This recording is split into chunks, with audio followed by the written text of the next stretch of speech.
Hello and welcome to This Week in Campbell Football, brought to you by our friends at Precision Ford. With NFC champion and former Carolina Panther Mike Minter, I'm Chris Hemeyer. On the show today, we'll recap and show you highlights from the App State game, plus get you prepared for the final game of the fall season for Campbell. Campbell on national TV again, taking on a Power 5 opponent for the first time in program history. Campbell at Wake Forest, coming up this Friday night at 7 on the ACC Network.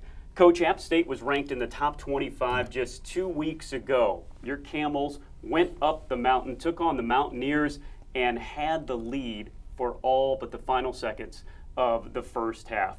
How did you all have so much first half success against that? Well, Chris, when you look at our football team, our first group is really, really good. And then our second group is just like our first group. The difference is that them guys got to play 60 minutes like that, and that's very difficult to do when they rotating, throughout the game, and you never even realize they rotating because they got 3 deep opposed to 1.5, and so I think our guys came out. We was looking forward to the challenge. We played good football, not great football, but we played good enough football.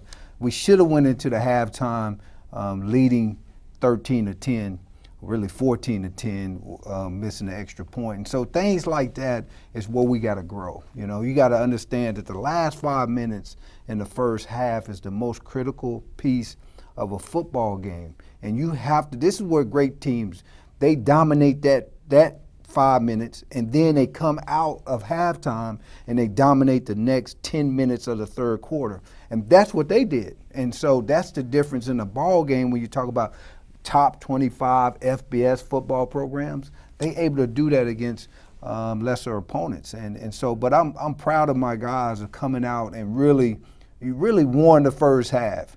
And but again, you got to learn the nuances of the game and what's important and why we go 5-minute drills all the time. That's the reason is there, and I believe that's where they begin to get their momentum. They begin to feel like, okay, we got them now. And because before that, I can guarantee you before that, they sitting over there second guessing themselves like, okay, these Camels for real. And for us to have them in that moment, a top 25 team, it's one thing to lead for 2 minutes. It's a whole nother thing to lead for basically the whole first half. And, that's a testament to guys working hard, the coaching staff, getting guys prepared for the moment. So, you look at that first half, man, and you shake your head like, okay, we getting close, yeah. And Coach, if you take the similarities of course, Georgia Southern, the early offensive success, leading that game well into the fourth quarter, and Coastal, you were on Coastal side of the 50 for the first 4 drives as well, just didn't come away with the touchdown. So what's been going on with the offensive game plan in the first half? Because it's been working against these FBS defenses. Well, I think Coach Grimes and the offensive staff does a great job of really attacking, the other team's defense. But the thing is, man, when you have 6'5", 6'6" average across the line, you're 315 pounds average across the line, you're going to be able to move the ball against anybody. It doesn't matter who it is, and because the game is won and lost up front. And you got to have big guys up front to move people, to give us opportunities to throw the ball down the field, to give us opportunities to run the football. I think Hodge does a great job of improvising and then making plays with his legs when things break down, where most teams don't have that, right? So when you have that luxury at the quarterback position, it makes it hard for a defense, and it doesn't matter what defense it is. And so what we're trying to do is we're just trying to get our guys to understand that we can put up points against anybody. And then once we understand that, then the belief and the focus and the attention to details and all that type of stuff begin to come out. And so when you look at our offense, that's what you have. We complete in every single area on offense, and that's what we're excited about, what we have going into this week and then what we have going into 2021 when we come back next year. So we're excited about this side of the ball right now. And, Coach, this was a very good team. 5 straight bowl wins, 4 straight conference championships. App State was picked to win the very tough Sun Belt Conference. Let's take a look at the highlights from the game on Saturday. It was a beautiful day for football as Campbell took on App State. Now, early, defense was on it too. Here's Brevin Allen. Coach, how good is he? Brevin Allen is a guy that can play on Sundays.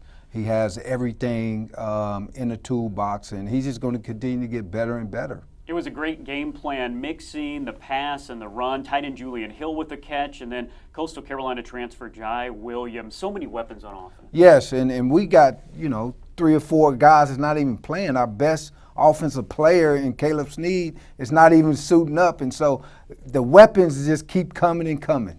Not great for the highlights, but Haj powers himself in for the QB sneak. Campbell leads 7-0. Then the defense stays at it. How solid is this? Corner Levi Wiggins, he's one of the last guys from your non-scholarship era. Big stop. Yes, that's a great play by Levi. A hard worker, guy who didn't put in work. He came in as a walk-on and now is a captain on our football team. Second drive, a strike. 42 yards to Jalen Kelsey. A great job by Hodge putting air under the ball. That's what we talked about from the previous 2 weeks to this game, and he put that into action and complete the ball. And then, listen, when he gets in the open, you might as well forget it. This guy makes people miss and make big plays with his legs a lot. I mean, I've seen him put guys on skates, but in for the touchdown. Amazing. Campbell now leads 13-7. Later in the second quarter, after Haj takes it in, just incredible and worth another look. But later in the second quarter now, your defense, a big stand as, boy, everybody getting into it. Now, that's James Tarver. He started at UCF. What's his story? Oh, listen, he's a transfer from UCF. Great competitor. He came in late, and I can promise you, you will see a lot of 16 here in the near future. The D-line steps up, and then homegrown talent, Malik, great. He's a Wake Forest transfer, a big play. Now, your defense, though, on the field for 8 minutes. They held App to the field goal, but then a 3-and-out, giving it right back to App. That's the first lead App State takes, and it's with 24 seconds to go in the half. And then here late, how about this? True freshman quarterback Wiley Hartley, that's his first career completion, and this is Austin Heights' first career TD. He outran everybody on the team. He really did, and you got to realize 26 right there. He's a starter for them. He wasn't a guy that just jumped out there, and for Austin Height to outrun the whole defense, scholarship FBS guys at App State. That's what I'm talking about. You have a lot of weapons on our football team, and we are just trying to continue to build what it takes to be a championship football team. That's what we're doing right now, and I'm just proud of the fact you look at a Wiley Hartley, a true freshman. He comes in the game, he acts like he's been there a million times, set in the pocket, deliver a great ball. Great job by Austin Height catching it and running. This is the type of stuff that we're talking about. Can we continue to do that? And, right now I think the challenge is for our defense to be able to bounce back. You give up 404 yards on the ground, man, listen, it doesn't matter what type of defense you call in. That should never happen. And I got on my guys about that. We got to have pride. That got to hurt you. I'm a coach now, but I'm a defensive guy at heart. And nobody should ever run for 400 yards. I don't care what's going on. And so I think that's the type of attitude that I'm looking for right now from my defense, to step up and do what they did against Georgia Southern. Coach, you and I were both at the game the last time that Campbell played App State. A little bit different story. Campbell didn't have the lead for the first half. Campbell didn't score a point. 66-0. So much has changed. But I think this also shows you how far your team has come. Is that what it showed you? Yeah, exactly, Chris. I mean, really, when you look at this thing, it's about growth. It's about progression. Where are you going? And that's what we talk about every single time. Of course, we got a better offense. We got better players. And we're not even at 63 scholarships yet. And so we still have some room to grow in that area to continue to build this roster out. And so, for us to be able to go in there and compete at that level, for that long with that football team.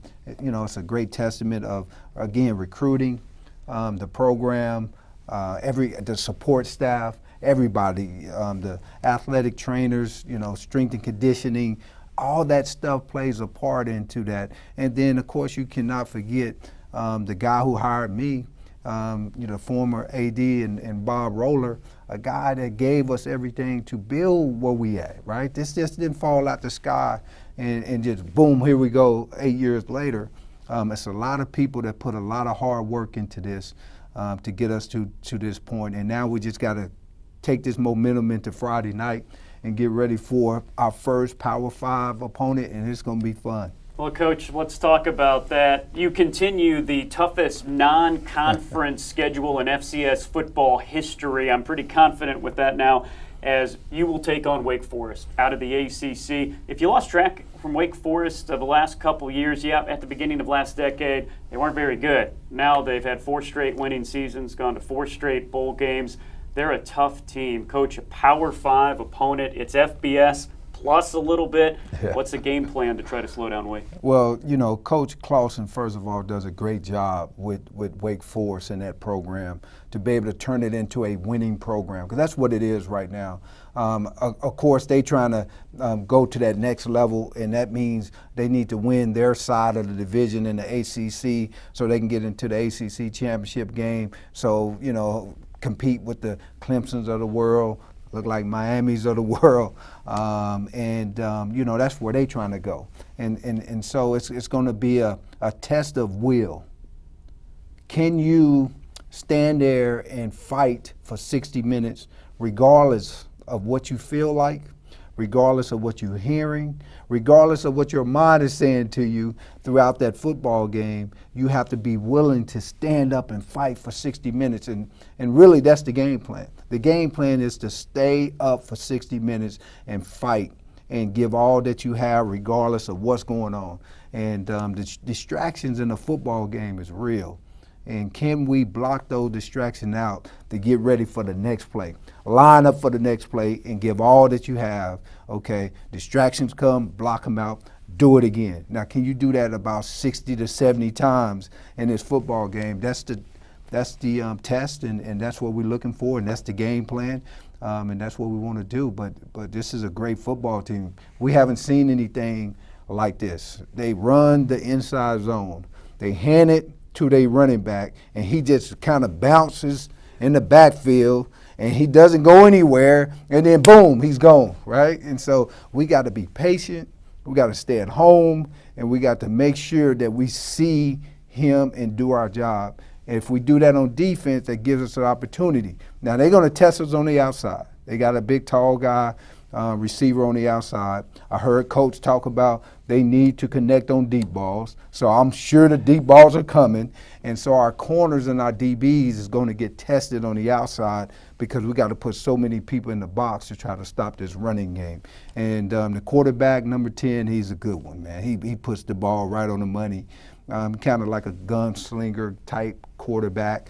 And so we got to get ready for him. And their defense, probably the best defense we've seen so far, right? So these guys are big, they're athletic, they play hard from the front end to the back end. They are coached very well on defense. They don't make mistakes. And so the windows are going to be like this. And we got to make them throws and make them catches with contested people all over us. And we got to protect the quarterback because this defensive line is coming out of us. And our offensive line will get a test in the pass protection game. They don't run a lot of blitzes, but it's going to be one-on-one matchups. And can we hold up our offensive line against their defensive line? That's one of the keys of the game. And if we can do that, we'll be fine. And then special teams, man, we just got to execute, right? Snap the ball, catch the ball, put it down, kick the ball, right? Let's just execute that. I know I got a lot of young guys in there, all true freshmen everywhere. And we trying to figure it out on the go. But now you're no longer a true freshman. You guys have been here long enough. You got 3 games in. Let's execute. I want to be 100% executable right there in that situation with special teams. And by the way, Coach, you got a short week. You're supposed to have a bye week coming up with COVID. You guys were good enough to move it up, so a short week. You and Wake Forest coming up this Friday on the ACC Network. 7 p.m. national TV again for the third time this fall. Campbell on national TV. You can also listen to it on 88.3 FM and at GoCamels.com. All right, join us next week. We'll wrap up the Wake Forest game. We'll wrap up this incredible fall season and put a bow on year 10 of This Week in Campbell Football. For Coach, I'm Chris saying we'll talk to you next week on This Week in Campbell Football.